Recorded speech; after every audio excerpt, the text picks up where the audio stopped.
And welcome back, class. So I thought I'd expand on the vampire borderline metaphor.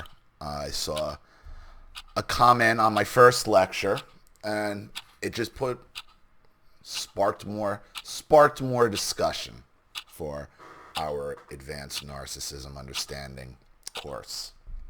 So this was from Blue Columbine. I've thought of narcs being zombies.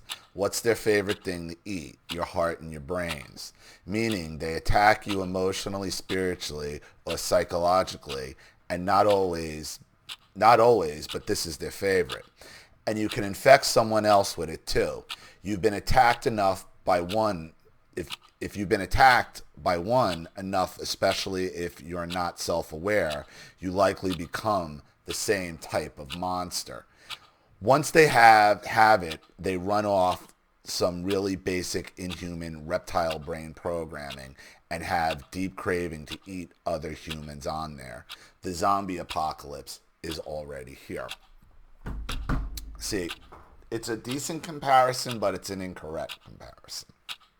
And I'm gonna tell you why. But it's good. It's good because it sparks the debate and it sparks deeper thought. So, the difference between what's the difference between a zombie and a vampire? Well, they're both dead. They're both basically a form of the walking of a walking dead. Except the vampire has all its mental capacities, all its cunning, all its deceit, except it's immortal. The zombies' only function is walking around looking for something to eat. Anything. The zombie will eat anything that they can get their hands on and anything that is in front of them. Anything. The vampire won't do that. The vampire is very selective. And who do they go after? And does a vampire eat? No. The vampire is looking for specific sustenance. Now, zombies, depending on which zombie version you go to, they look to eat brains. Or the zombie will just eat anything. They'll eat the whole body. That's not a vampire. Vampire is calculating, and it's looking to suck you dry. It's calculating. It's cunning. A vampire will stalk you. A zombie will just, it's like, it's primal. It's what's in front of them.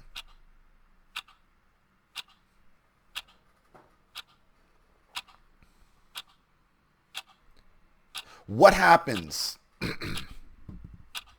to a zombie that doesn't have anything to eat?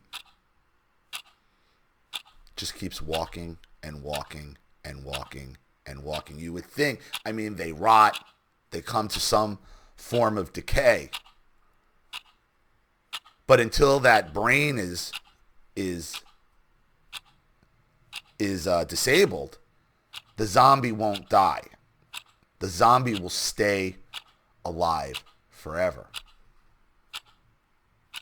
There's one way to kill a zombie, and that is by incapacitating the brain.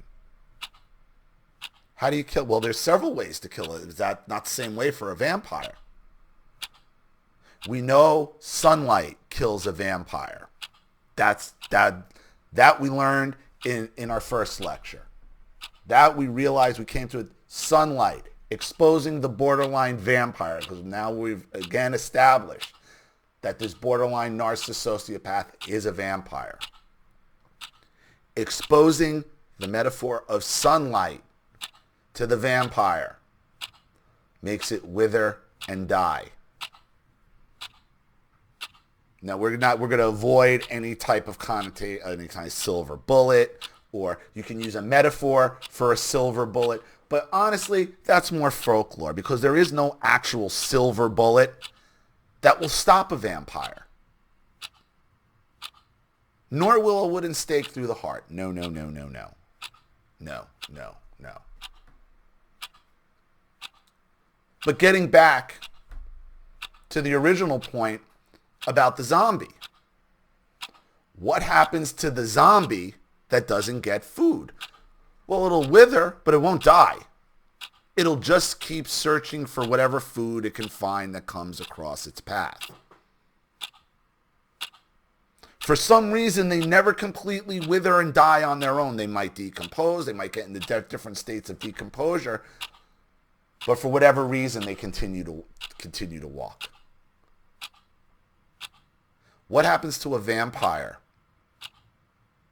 that doesn't get its blood supply? It dies.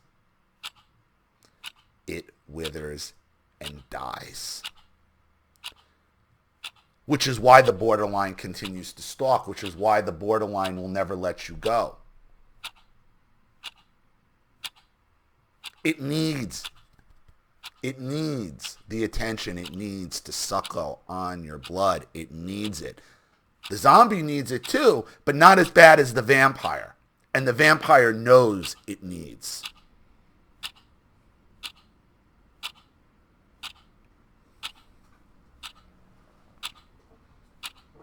And finally, do zombies care one iota what their image is and what anybody thinks or knows if they're a zombie? No, they do not. The vampire is obsessed with image. That's part of it. They have to be beautiful. They choose their victims. They choose their prey. They choose who they turn to make into other vampires.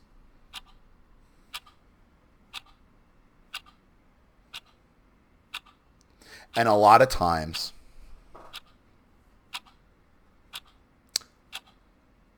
some people make the choice. Some vampires will give you the choice to turn, and you make the choice to become a vampire. And some get bitten and become vampire, or you're going to become vampire anyway. So to me, this is all vampirism. When you're dealing with the narcissist, like, don't be confused. Don't look at them as just some dumb, dangerous, some dumb thing that can't control itself, just looking to eat whatever prey it comes by. That's not the narcissist. That's not the borderline. That vampire is cunning. It is calculating. And if that vampire is targeting you, it's because it needs your blood. It is calculating for your supply. It needs it.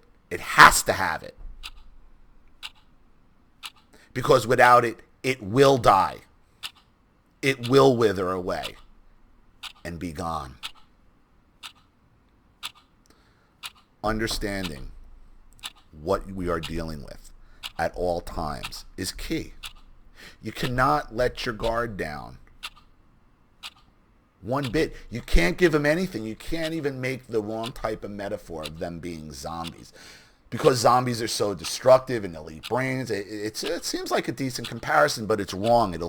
It'll make you miss the important key factor. And the important key factor is that borderline sociopath narcissist is stalking you. And it'll never stop stalking you. Because without your supply, it withers and dies.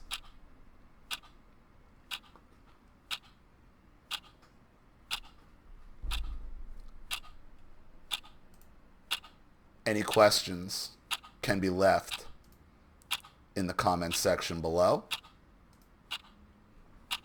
And if you want to contribute to these lectures or the university or anything else going on the channel, you know what to do with the PayPal link in the description box below. And with that being said, everyone,